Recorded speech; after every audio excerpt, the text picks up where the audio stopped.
పెద్దవాళ్ళకి కాళ్ళ వాపులు వచ్చేస్తాయి కదా డాక్టర్ నిషాన్, ఎందుకు వస్తాయండి అవి? ఏజ్ రిలేటెడ్ స్వెల్లింగ్ అనేది ఒకటి ఉంటుంది. బేసిక్ గా కాలవాపులు అనేది 3 రీజన్స్. ఒకటి హార్ట్ రిలేటెడ్ ఇష్యూ, అంటే గుండె సరిగ్గా పని చేయకపోయినప్పుడు ఆ ఫ్లూయిడ్ అంతా కలెక్ట్ అయిపోయి అక్కడ ఉండిపోవడం. నెక్స్ట్ కిడ్నీ ఇష్యూస్, యూరిన్ సరిగ్గా రాకపోతే కిడ్నీ ప్రాబ్లమ్స్ ఏమైనా ఉంటే కాళ్ళలో వాపు రావడం. అంటే కిడ్నీ ఫిల్టర్ చేసి యూరిన్ పంపించట్లేదు కాబట్టి క్రియాటిన్ లెవెల్ పెరగడం కానీ, కిడ్నీ పేషెంట్స్ అంటే క్రానిక్ కిడ్నీ డిసీజ్ పేషెంట్స్, వీళ్ళలో బాడీ నుంచి యూరిన్ బయటికి వెళ్ళదు. అవును. సో బాడీలోనే ఫ్లూయిడ్ ఇంకిపోతుంది. So they develop swelling in the legs. అది third reason would be varicose veins.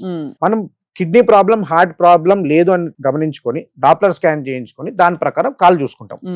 కాళ్ళు వాపునంత మాత్రాన సర్జరీ చేయాల్సిన అవసరం లేదు. వాళ్ళు కాళ్ళు ఎత్తులో పెట్టుకొని ఫ్లూయిడ్ రిస్ట్రిక్షన్ చేసుకొని, కొంచెం డైట్ రిస్ట్రిక్షన్ చేసుకొని సాక్స్ వేసుకుంటే ఆ వాపు కూడా తగ్గుతుంది. కానీ చాలా ఇది అంటే విచిత్రమైన పరిస్థితి కదండి. నుంచోకూడదు, కూర్చోకూడదు, పడుకుని అంటే ఫ్లాట్ గా పడుకోవడం, కాళ్ళు ఎత్తుగా పెట్టుకోవడం తప్ప ఏమి చేయలేం మనం. సాక్స్ వేసుకుంటే అన్ని పనులు చేసుకోవచ్చు. అదే ఈ సాక్స్ అనేవి ఏ ఏజ్ వాళ్ళైనా వేసుకోవచ్చు. అయితే ఈ సాక్స్ కూడా వీ హ్యావ్ కంప్రెషన్ స్టాకింగ్స్, అంటే గ్రేడింగ్ ఉంటుంది. అదే అంటే మన కాళ్ళ సైజ్ బట్టి క్లాస్ 1, క్లాస్ 2, క్లాస్ 3 అని స్టాకింగ్స్ ఉంటాయి.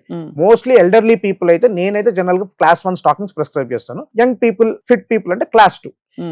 ఈ స్టాకింగ్స్ వల్ల ఏంటంటే దే గివ్ లిటిల్ కంప్రెషన్. ఆ కంప్రెషన్ వల్ల వాపు రాకుండా ఉంటుంది. ఆ వాపు రానప్పుడు then if you wear early in the morning, అంటే నైట్ పడుకొని లేచినప్పుడు మన కాళ్ళలో వాపేం ఉండదు. ఎందుకంటే అప్పటి వరకు కాళ్ళు ఎత్తులోనే పెట్టుకుంటాం. ఇమీడియట్ ఆఫ్టర్ గెటప్ ఫాస్ట్ గా ఫ్రెష్ అప్ అయిపోయి సాక్స్ వేసుకొని మళ్ళీ నైట్ పడుకునేటప్పుడు తీసేస్తే విల్ బి ఫైన్.